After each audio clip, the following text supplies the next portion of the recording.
It's been kind of an ever-changing situation ever since this thing started, and Coach Frost and the other people involved have done a great job in getting a plan for us, getting a process for us, the testing protocol like you talked about. Part of my job is reinforcing those protocols around the bubble, if you will, to make sure that we're doing things the right way so that we don't lose players or coaches. As well as, making sure the testing is going smoothly and all those kind of things. And then,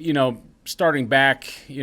April or May, it just was Zoom, and it's so much Zoom stuff, and you guys are dealing with it too, but it's Zoom with the kids and trying to keep them involved and trying to keep them focused on scheme and structure of the defense. Obviously, we're not out there with them during that time, but how could we just, there's so much Zoom going on, just how could we keep them engaged in what was going on? And I think our coaches did a tremendous job with that. And then right now,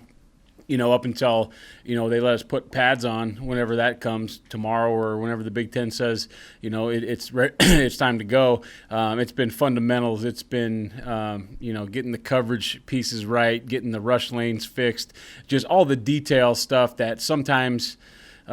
shouldn't get glossed over, but sometimes do because you're trying to install defense and you're going against the offense and you got so many situational work. But just those fundamentals, the details, trying to make sure everybody's on the same page within the calls, and then when we get to go out and actually run those calls and do it against our offense in pads and have some scrimmage and some game situations, hopefully all that information that we've been giving them will be retained, or at least they'll, once they go out and make an error, they'll at least say, oh yeah, you did tell me that one time in those Zooms, and now they'll understand it. So I think just giving them a good baseline is the best thing that we've done right now, and I think the coaches have done a great job.